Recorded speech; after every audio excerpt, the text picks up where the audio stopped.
In this episode, a look at the new arrivals for April and May 2024.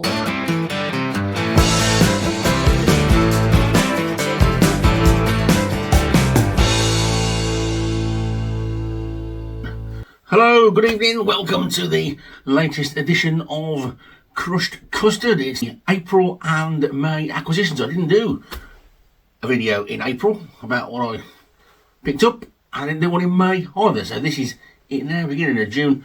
Everything I'm going to show you now I picked up in April or May. There's not a lot of it because, as I said, there was a lot of stuff going on, but there's a couple of interesting things. And also, to warn everybody, as somebody said to me a few weeks ago, most of the records you show on your YouTube channel, I've never heard of them. There is going to be a lot of records in there that you've never heard of, but there's also going to be quite a few that you have, hopefully. So we'll start off with a couple of interesting biggies to me. Anyway, also this, as you can see, it's the first Deep Purple album, Shades of Deep Purple, but it's the American pressing on Tetragrammaton, the first American pressing on Tetragrammaton. Now, I haven't got a copy of this. I've obviously got a copy of the English one. I've got a copy of the reissue. I've got the purple vinyl issues, and I've got the Tetragrammaton Book of Taliesin and Deep Purple. I haven't got a Tetragrammaton American copy of this, so I have now, and it didn't cost me very much at all, so I'm pretty pleased with that. That's probably about my 6th or 7th maybe copy of Shades of Deep Purple. I know. This is a Japanese first pressing, complete with the obi strip, of Heartbreaker by Free. Now let me tell you, as somebody who's got a second UK pressing, which sounds great, this, blimey, it's fantastic. It really is. If you can pick up any Japanese first pressings of the Free albums at the right sort of money, get hold of them. There's also a later bunch of Japanese editions which have got 4 sort of gold stars down the bottom. They're pretty good as well. But this one, you can see, first pressing on the pink rim label with the original Obi, all the inserts in there as well. From the same chap, I got hold of something which I've sort of been meaning to get hold of, some stuff by this band for a long time, simply because they were so often mentioned as being the sound that Deep Purple were trying to capture right at the very beginning. But to be honest, I hadn't got any. I've got some stuff on digital, but I hadn't got any CDs or records. So this one was great. This is Vanilla Fudge, and again, this is a Japanese pressing, although sadly there's no Obi with this one, and it's on the Japanese Atlantic label. You can see on the back there, and this is wonderful. And I put this on and I thought, what have I been missing for all these years? You can definitely hear where the influence was for Deep Purple. Great stuff on this particular album. Vanilla Fudge. From the same place, I got this, Dave Mason. New crest and an old wave, or an old crest and a new wave even. I got a couple of Dave Mason solo albums, and they're really good, and I've been meaning to get hold of some more, but I never sort of get around to doing it. And then this one was in amongst all the stuff that was on offer for about £4, I think. Japanese with the Obi and everything. Lovely condition. Inner sleeve as well. From the same place, I also picked up this very interesting album. This is an album called Eileen Romey Sings. Now, as far as I can make out, this lady never made any other records at all, apart from this one. This album signals the discovery of Eileen Romey. Well, she may well have been discovered then, but she seems to have disappeared straight afterwards as well. It was discovered by the chap who runs this Audio Fidelity Records place. Now, I must admit, I was under the impression that this was an American pressing, but it isn't. It's actually Japanese pressing as well. It hasn't got the Obi, this one, but it has got the Japanese inner with all the stuff on there. And I'm trying to remember, if I can, the date that it came out.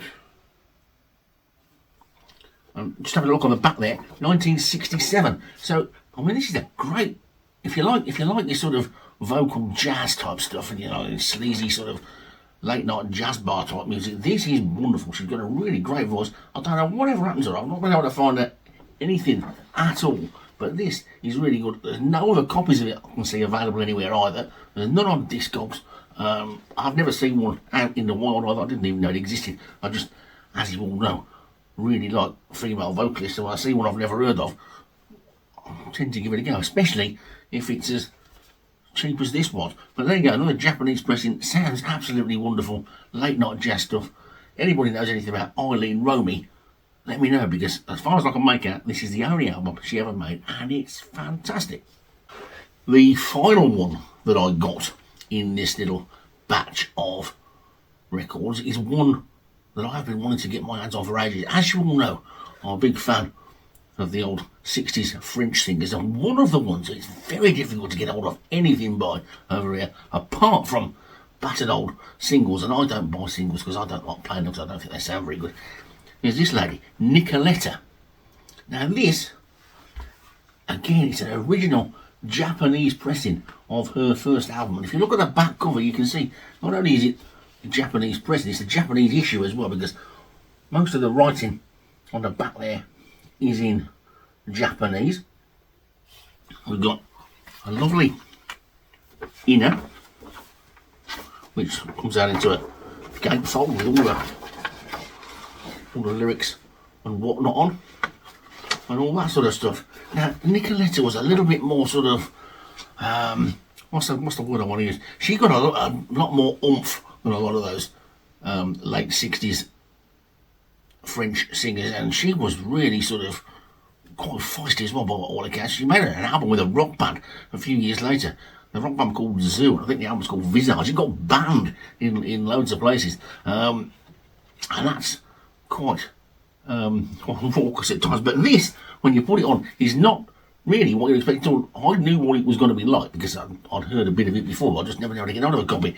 It is not your standard late 60s sort of yay girl pop stuff. This is more leaning towards Janis Joplin type stuff, which was going to come on a little bit later on, because it was this 1967, I think, again this was. But her album's very, very hard to get hold of in the UK, but she's got a good sort of feisty side to it, and this is a really good album to get a listen to. So if you ever get a chance to see one of these, pick one up, because there's got to be tons of people that want them anyway. And this, as you can see, is in absolutely perfect nick. I don't think it's been played or touched probably for the last 40 odd years. Absolutely wonderful stuff. Nicoletta. Next, a couple of albums that I needed to get to fill in my collection for this particular band. Nursery Crime and Selling England by the Pound. Now I can hear people saying to me, have you not got them?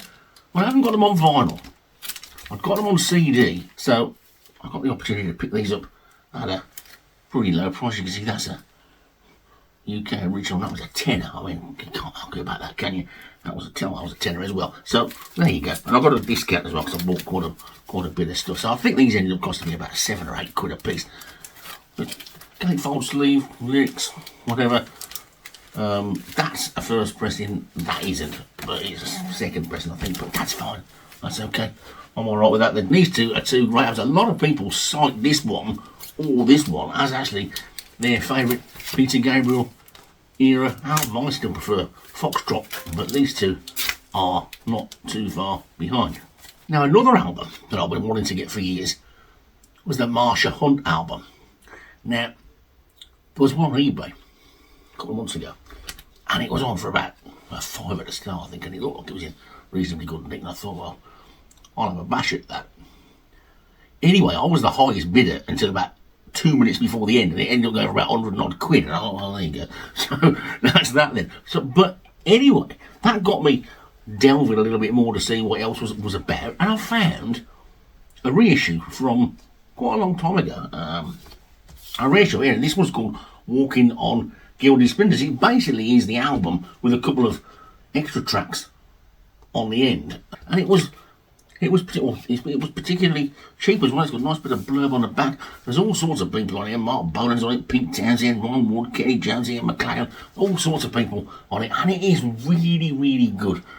Solid sort of blues sort of soul stuff, if you know what you're sort of listening for and whatever. It's really good. If you can track down a copy of this, Walk on Gilded Splinters, it is the original Marsha Hunt album. Of course, Marsha Hunt started off in hair, I think, didn't she? I think she was in hair. That's where she got discovered. Great album. This really good. Not too worried about the fact that it's not an original, because the originals just fetch a fortune. But this one, I think, cost me about 10 quid, I think. But it's great. If you see this about, it's well worth picking up. Marsha Hunt, Walk on Gilded Splinters. But bear in mind, it is actually her first album with some extra tracks tagged on. Now, another album, which I've been looking for a long time. It's amazing how they all sort of like turn up at once, isn't it? Well, maybe I've just not been looking hard enough. Another album that I wanted from the back end of the 60s from one of my female singers was this one.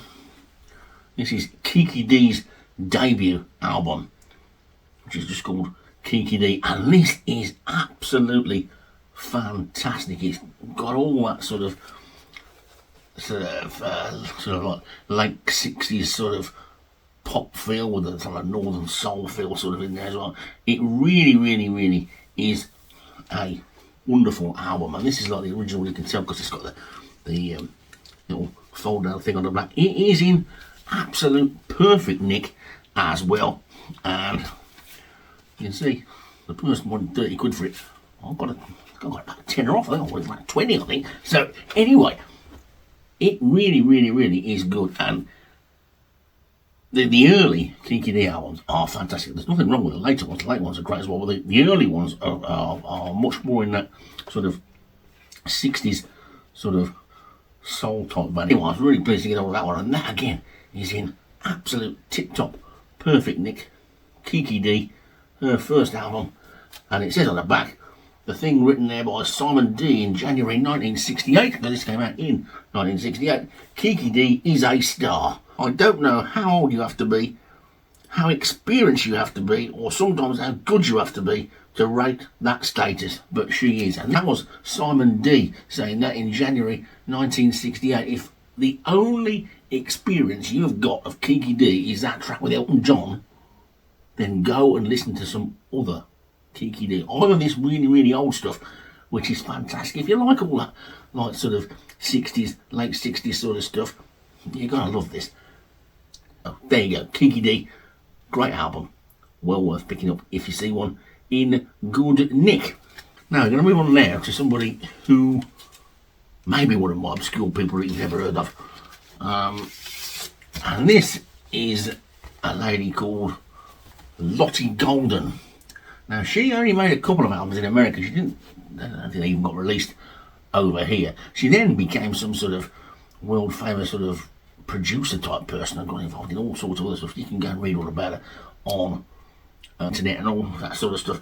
This is a wonderful album. I mean, they've got a lovely gatefold sleeve on the inside there. It's really sort of classic early 70s album, isn't it?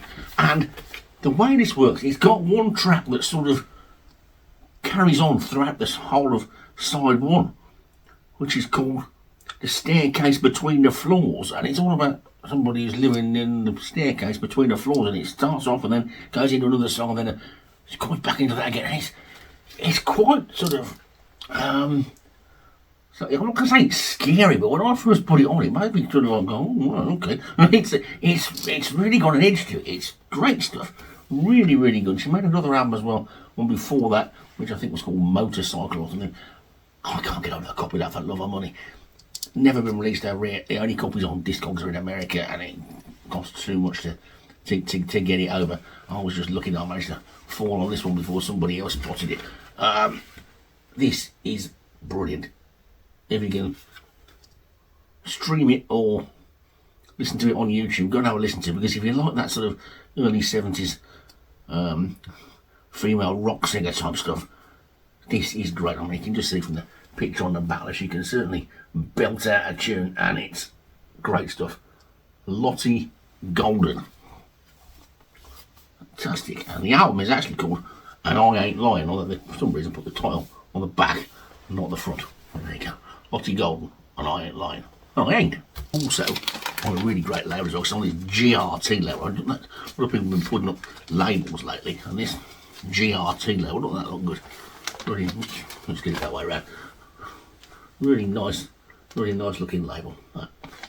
Classic of the time. I was going to say then, let's get up to date, but it's not really up to date because it's still 30 odd years ago, but it's more up to date than that. And this is an album that I was missing. I couldn't believe I was missing it. I don't know whether I had it before I lent it, somebody never got it back, but it's now back where it belongs, and it's this, one of my all-time favourite female singers, Sam Brown. This is her second album, April Moon, one that came out after Stop, which had the big hit on it. And this is a UK first best with all the inner sleeves and all that stuff on. It's wonderful. And there's the boots on the back, which probably giving us a bit of an idea what's going to happen with Box in a few years' time.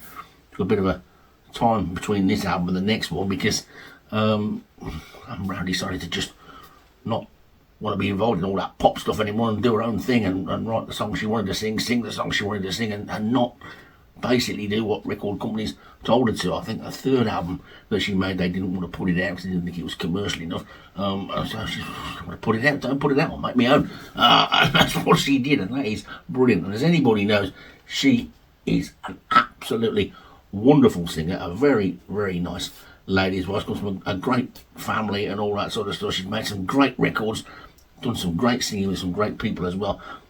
John Lord's go-to person, he said, whenever I needed a lyric, the person I thought of was Sam Brown.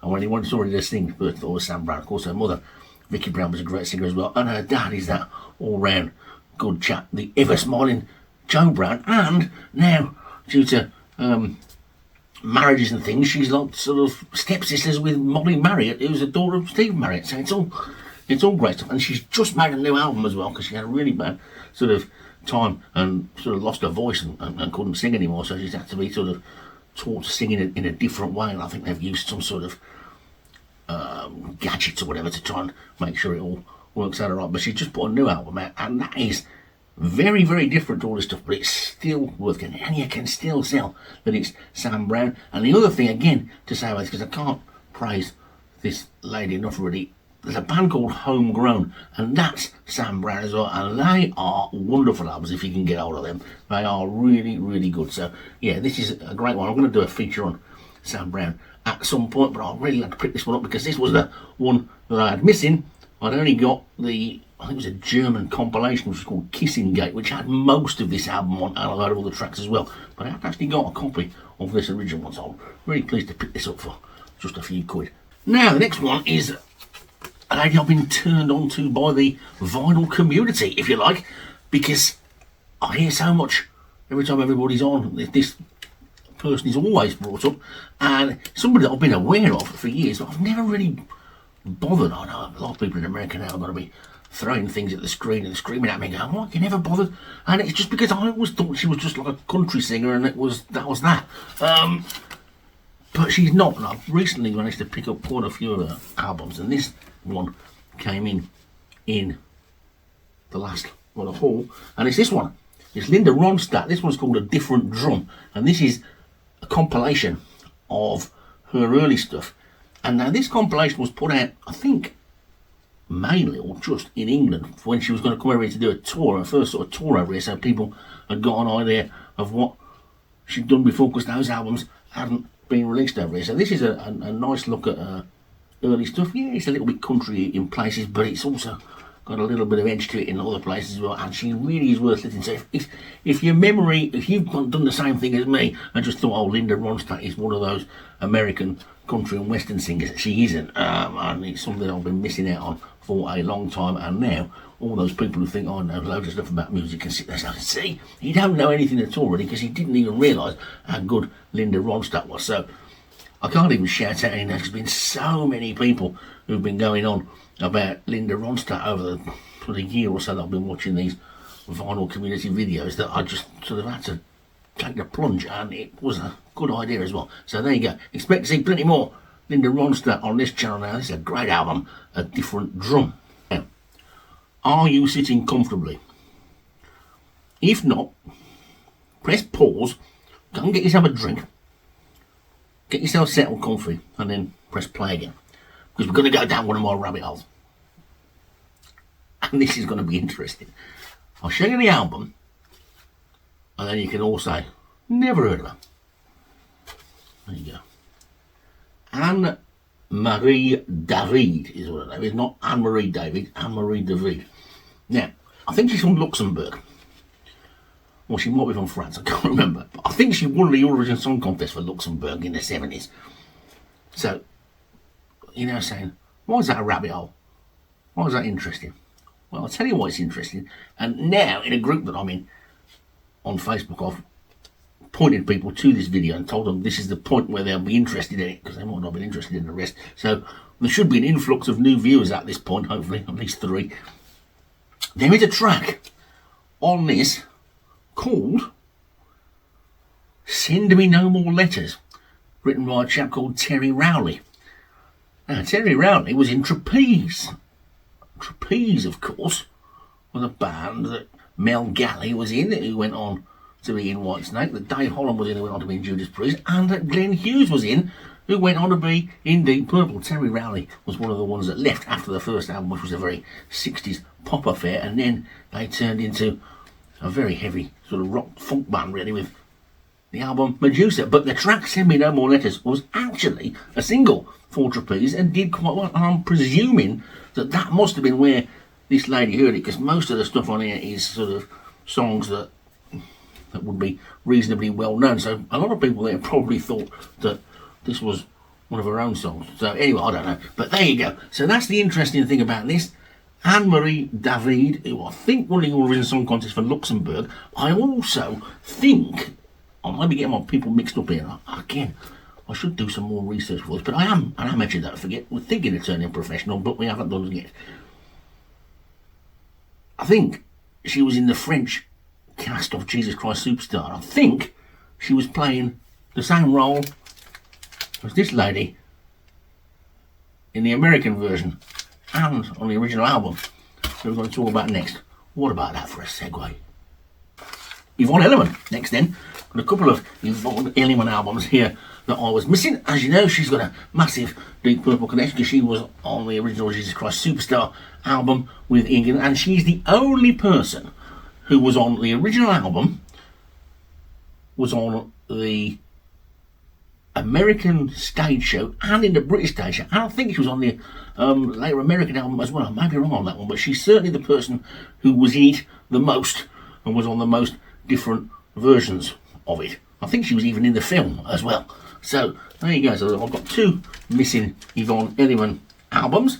This one, which is a promotional copy of the album just called Yvonne Elliman, which I think was probably towards the time when she packed up for a while. And then this one, which is called Love Me, which you can see the back of that. You can't see the back of that because there's a record in the way, but I can take it out and you can have a look. You can see it cost me the princely sum of £4. There you go. I've now got just one Yvonne Elliman album left to get, and then I will have got the lot. And of course, one of them was on the Purple Records label as well. But Yvonne Elliman, she's far more than that one song that everybody remembers. Great singer, Yvonne Elliman. Getting towards the end now, and here's one again which I probably thought I'd got, but thinking back, maybe at the time it would have been too poppy for me to buy, so I didn't bother. But now, of course, with all those prejudices gone, it's just another great bunch of lady singers for me, isn't it? It's the Bangles, and this is an album, the one that's got all the hits on it, really. It's got the Manic Monday on there, and I think it's got Walk Like an Egyptian on it as well. What's it called? It's called A Different Light. I think there are 2 or 3 Bangles albums, and this one is quite nice. It's got the original inner cover and everything, so yeah, that's pretty good. Really album that's pretty easy to get hold of, but it's nice for me to now finally, after all these years, have a vinyl copy of it. As you can see, we're still heavily on the side of the ladies with all these albums, and this next album is an album which I didn't realise I needed until a year or 2 ago. It's this, it's Elkie Brooks' Pearls 2. Now, the thing is, Pearls was a compilation album. And I didn't need a compilation album. called Pearls because I've got all her albums anyway, so I didn't need to buy a compilation album. I thought Pearls 2 was just a later compilation album with a few more extra tracks on. Then, after doing a bit more sort of investigating or whatever, I discovered that it's not. It's a standalone album. It's a rather strange thing to do, is to give a new album the same title as your greatest hits album. But there you go. So it's Pearls 2. So I wanted to pick up a copy of this together. This is the original one again with the embossed sleeve. The bit with the name is sort of embossed and stands out. Despite that, this is a ridiculously easy album to get hold of, and you can pick up a near mint copy of this off Discogs for a couple of quid, probably even less than that. I think I saw one that got one on for a penny, but obviously you wanted £5 for a postage, so there you go. But there you go, Pearls 2. It's a great album. I didn't think I needed it because I thought it was a compilation, but it isn't. There you go. Another one of my obscure lady singers. Now that everybody's going to go, oh, never heard of her. This is one from the 70s. She put out about 3 or 4 albums in the 70s. It's very nice, sort of easy listening sort of stuff. To be honest, it's the kind of stuff that I wouldn't have given house room 30 years ago. I wouldn't have bought this in 1980. I probably wouldn't have bought it in 1990. Probably wouldn't have even bought it in 2000. But I'm old now, and I just like nice singing and nice songs. And this is a lady called Diane Solomon, and this is called Take Two. So you can probably guess it's her second album. I think there are 3 altogether. I'll track down a copy of those 2 as well. It's on a nice old blue Philips label. Oops, I nearly dropped there. Blue Philips label that you can see there. It's nice. It's nothing earth-shattering, but she's got a nice voice and it's good stuff. And it's again another one of those albums that you'll find in a bargain bin or a charity shop for a couple of quid. But if you do, give it a go. It's well worth it. And listen, this album I want to show you in a minute is available in a CD box set with lots of stuff in it and lots of CDs. And it's quite expensive.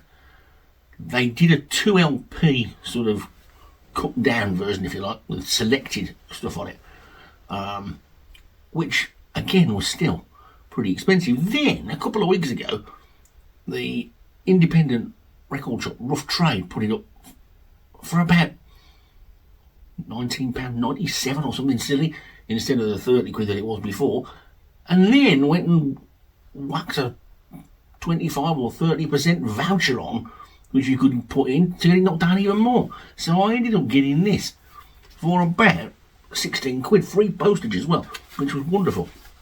And it's this. It's Bobby Gentry, the girl from Chickasaw County. And I'm sure everybody will know that I'm a big Bobby Gentry fan. She's got some great stuff out. The box set I think is called Capitol Masters. This is called Highlights from the Capitol Masters. The CD box set has got everything I think that she ever did on. This has got 4 sides of great stuff. It's got different takes of some of the more famous songs, like sort of Ode to Billy Joe and all them type of things, Mississippi Delta and all them. Really, really good. Nice package. The cover's a little bit, the cover maybe could have been a little bit better. Some of the pictures on the inside are nicer than the picture on the outside. There's also a lovely little book, because there's only a 2-3 page book, but it's quite nice. There's the front, there's the back, there's the inner, and we've got just 3 pictures of Bobby Gentry looking a bit more glam than she usually does. She's normally dressed in sort of jeans or a trouser suit.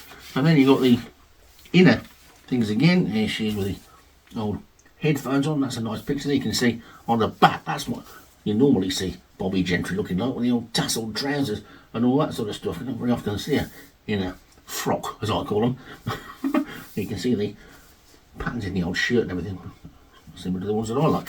So that's that, and the other one has got some more nice pictures in again. There's a picture of Bobby Gentry doing a bit of singing, and then on the back there again you can see her in a normal sort of get up, and right down in the corner, that picture there, that's Glenn Campbell, because she made an album with Glenn Campbell, and he is on a couple of the tracks on here as well. So I don't know whether they've still got that deal going, but if they have, if you can pick this up, it works out under 18 quid or whatever for a double album of Some great Bobby Gentry stuff.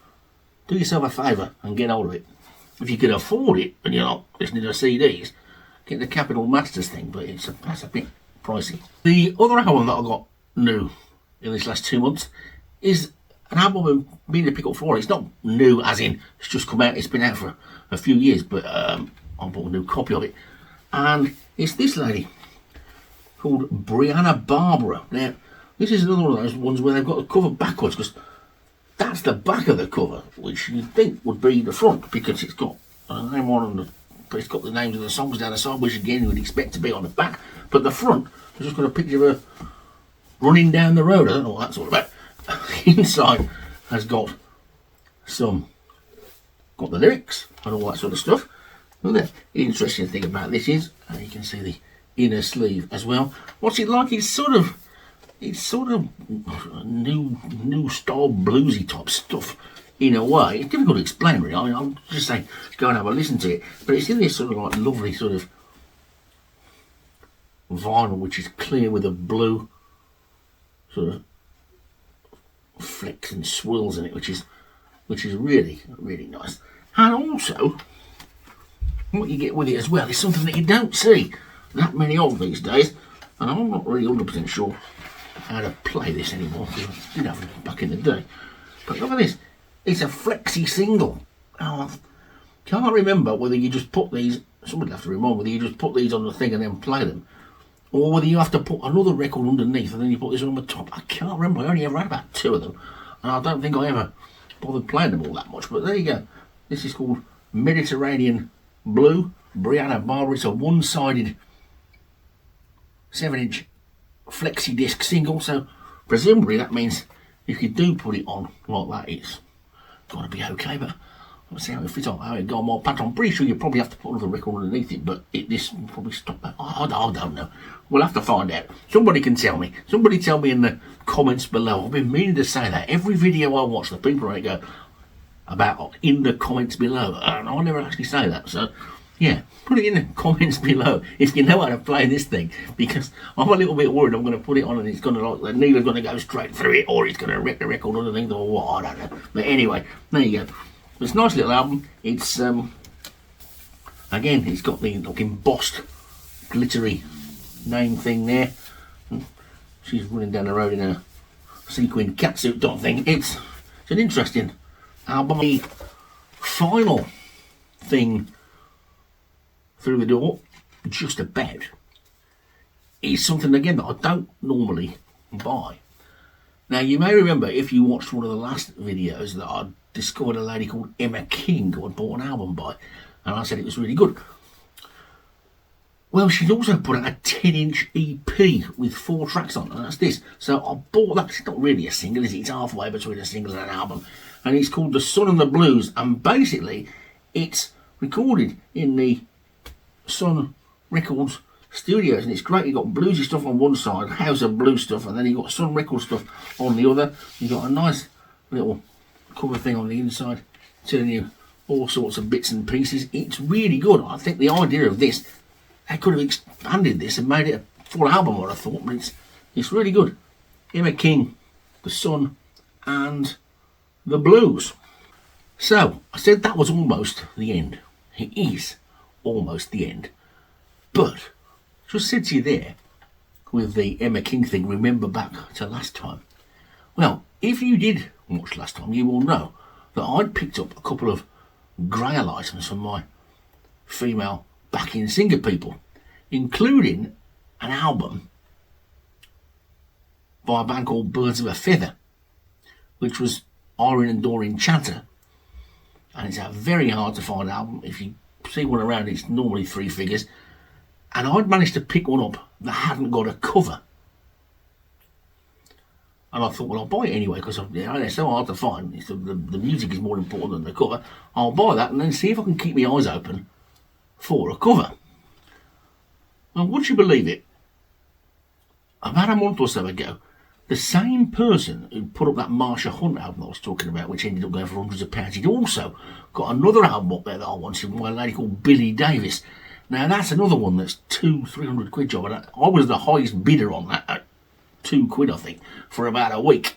I'd obviously I'd put a higher bid than £2 in, but eventually it sort of went in the last. I was still the highest bidder with about 10 seconds to go at what I thought was a fair price, or a price that I could justify paying anyway. And in the last couple of seconds, it went boing and went for a fortune. The bizarre thing was, in the other stuff that he put up was a copy of that Birds of a Feather album. Now I thought, well, do you know what? I might as well put a bid in, because if I get the cover, I can decide which is the best copy of the vinyl. I knew it'd be the one I'd already got, because the copy I'd got was unplayed. And I can just use the cover, and then I can move on the record to somebody that wants the record and is prepared to do the same as I did, wait until he gets the cover. So I put a bid in and forgot all about it, thinking that I'd get outbid on it. So I only put a small bid in because I'd already got the record. Anyway, here it is. And there it is. So I managed to end up getting the cover, and I've now got a mint copy of the Birds of a Feather in not the best cover, but a good enough cover. And I've also got a spare copy of the album, if anybody wants one. So there you go.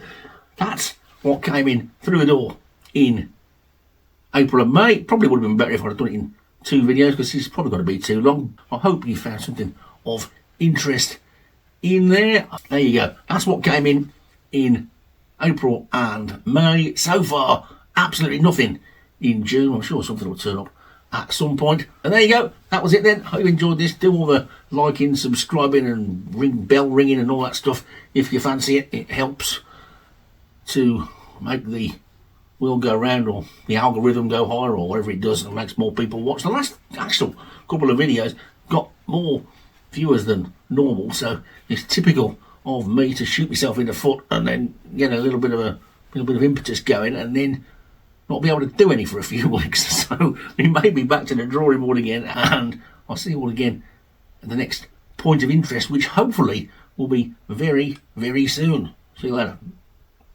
We hope you enjoyed this slightly lengthy episode. Please like and subscribe, as it helps the channel to grow. See you soon.